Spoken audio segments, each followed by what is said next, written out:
Sir आपसे जानना चाहेंगे कि कई बार हम ऐसा देखते हैं कि बढ़ते उम्र के साथ सुनने की जो क्षमता है वो कमते जाती है। हियरिंग लॉस की समस्या अक्सर बूढ़े लोगों में देखी जाती है और साथ ही साथ कई बार ऐसा भी होता है कि कोई-कोई बच्चे जन्मजात भी उन्हें जो मतलब सुनने में समस्या रहती है, तो दोनों में क्या कुछ अंतर है?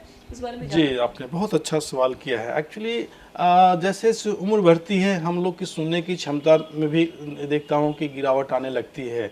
ख़ासकर कुछ पेशेंट जो कि डायबिटिक पेशेंट होते हैं, जिनको चीनी की बीमारी होती है, उन लोगों में ज़्यादा ही देखा जाता है कि सुनने की क्षमता में ह्रास होता जा रहा है। तो ऐसा होने पर हम लोग पेशेंट को सलाह देते हैं कि आप प्रॉपर एक ऑडियोमेट्री टेस्ट करवा के देख लेते हैं कि कितने हियरिंग लॉस है पेशेंट का। उसके आधार पर हम लोग पेशेंट को हियरिंग एड की सलाह देते हैं।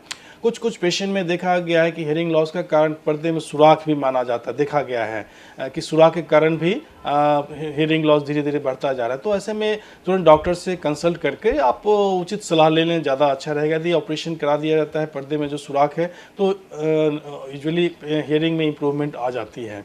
और जहाँ तक बात आपने किया कि बच्चों में, तो ये बहुत ही अच्छा सवाल है। आजकल देखा जा रहा है नवजात में भी ये समस्या है, जो कि मिलती है कुछ पेशेंट में कि जन्म से ही उन लोग में जो हियरिंग ऑर्गन होता है कॉक्लिया, उसमें कुछ माल फॉर्मेशन डिफॉर्मिटी आ जाती है, जिसके कारण कि बच्चे सुन नहीं पाते हैं, बोल नहीं पाते हैं।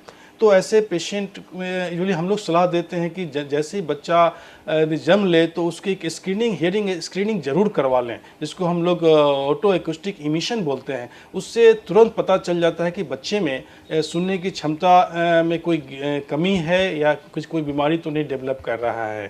तो ऐसा यदि पता चल जाता है तो इसका उपाय सही टाइम पर जो कर दी कॉक्लियर इम्प्लांट है, जो कि यदि सही समय पर कर दिया जाए तो बच्चों में ये समस्या दूर हो जाती है। जी।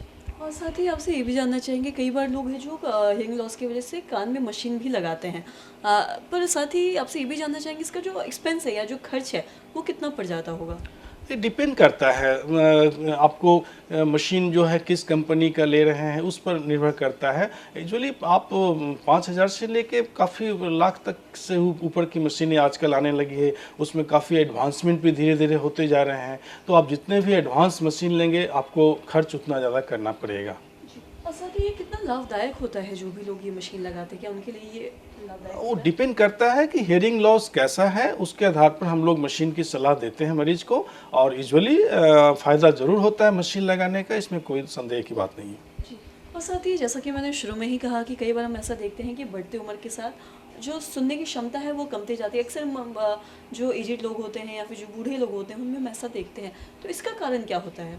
वो तो जैसे नर्व का डिजेनेरेशन होता है, जैसे जैसे उम्र बढ़ती है हम लोग की शारीरिक क्षमता में कमी आती है, उसी तरह नर्व भी वीक होने लगते हैं, जिसके कारण कि सुनने की क्षमता में कमी आने लगती है ये। जी। और साथ ही अगर अगर ऐसा कुछ होता है एक उम्र के बाद अगर किसी के सुनने की क्षमता कमती जा रही है तो क्या इसमें कोई घबराने की बात है या फिर ये ऐसा सबके साथ होता है? नहीं, यूजुअली सबके साथ ही होता है, लेकिन कुछ में कुछ अर्ली आ जाते हैं, कुछ को लेट ऑनसेट होता है हियरिंग लॉस। ऐसी बात नहीं है कि, और उसमें कोई ख़राब वाली बात नहीं है कि इसके लिए बहुत चिंतित होने की ज़रूरत है। सही समय पर यदि सही मशीन का अपना यूज कर लिए तो आप जो नॉर्मल ज़िंदगी है उसमें आप निर्वहन कर सकते हैं, कोई दिक्कत नहीं होती है।